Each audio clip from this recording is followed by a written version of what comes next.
Hey guys, it's Noel Bittinger Team Realtors. How you doing out there?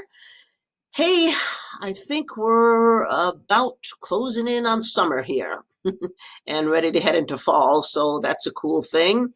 And I haven't gotten to go anywhere, nowhere, no beach, no lake, nothing. Crazy, busy time for us here. Everybody always asks, when are you guys gonna take it easy and chill out a little bit? I don't know. I still love what I'm doing, so I'm still here for you. So there. So I just want to discuss again this market and what it's doing. This is still a seller's market. It is hot and heavy out there, meaning that these homes are selling pretty quickly and there's a lot of buyers out there, basically. Homes on the average in the MLS system, they're saying that days on market before sale are 32 days on market. I'm not seeing that. I'm seeing in our listings, at least, they're selling a lot quicker than that. My average days on the market is 13 days on the market, and even quicker with certain homes in a certain price range between 200 and let's say 400. Those are selling lickety split because there's just more buyers in that price range. So that makes it, of course, a seller's market and a couple other things too. So my advice to a buyer right now in this kind of market, it's not real discouraging. You have fantastic interest rates, and that's why you're out there in force. But be prepared to pounce. I mean, when you find something that you're looking for, gone are the days where buyers, are allowed to think it over for a week or even a few days. That's just not the case anymore. I think most buyers know that.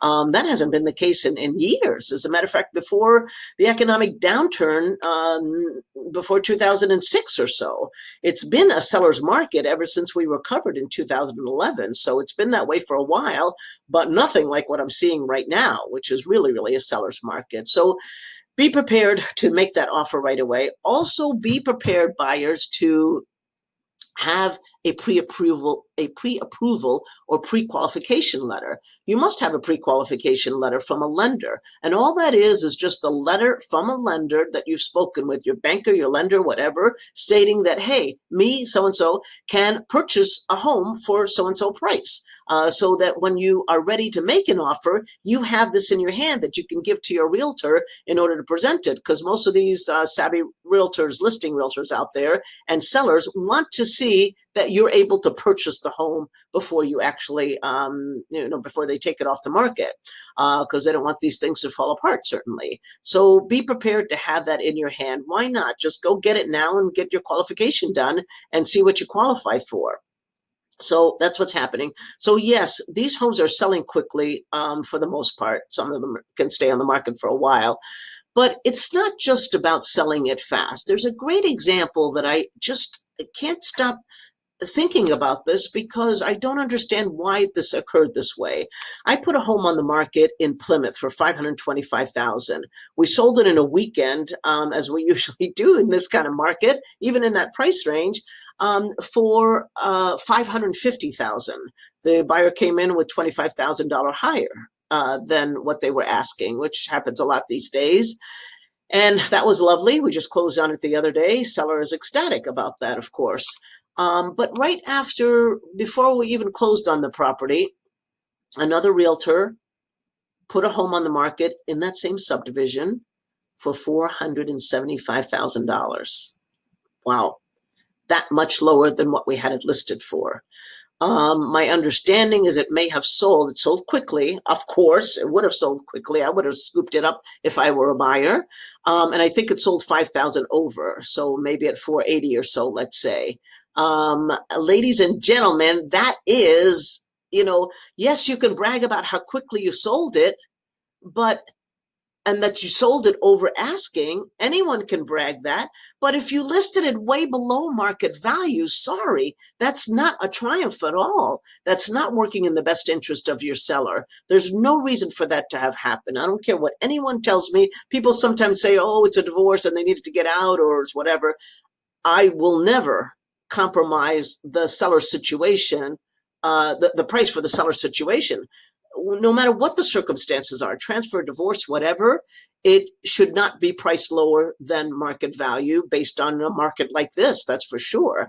So the seller was telling me he doesn't understand why it listed so much lower. Now, I do have to say it was 400 square feet less than ours, but still, that's a far cry from what it should have been listed at. If I were listing that home, I would not have listed it less than 500,000 and probably would have received a $525,000 offer. So just think that's about a $45,000 loss, a $45,000 loss for that seller. It just killed me because the sellers in that neighborhood are going to see, this great sale that we had for 550, which brought the values up, helped to bring the values up. And then all of a sudden, this sale helps to bring them down again. Crazy, crazy. That is from, I don't know what it's from, but all I can tell you is that you must have your realtor take a look at the comparables carefully. And if the home shows beautifully as this one that's, by the way, the lower priced one also had a beautifully finished basement. We did not have a finished basement. So not cool at all. Not cool at all what that one sold for. I want to shout it to the rooftops because it kind of makes me angry that you're leaving that much money on the table for this homeowner.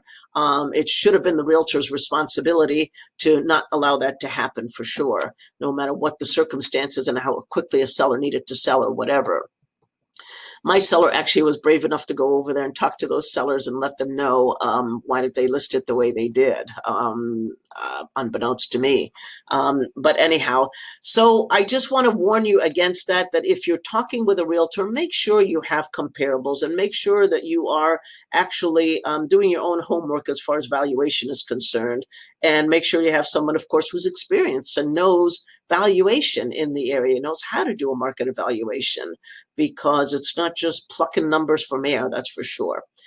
So that's what it is. Call me if you have any questions, concerns. I've been doing this a long time.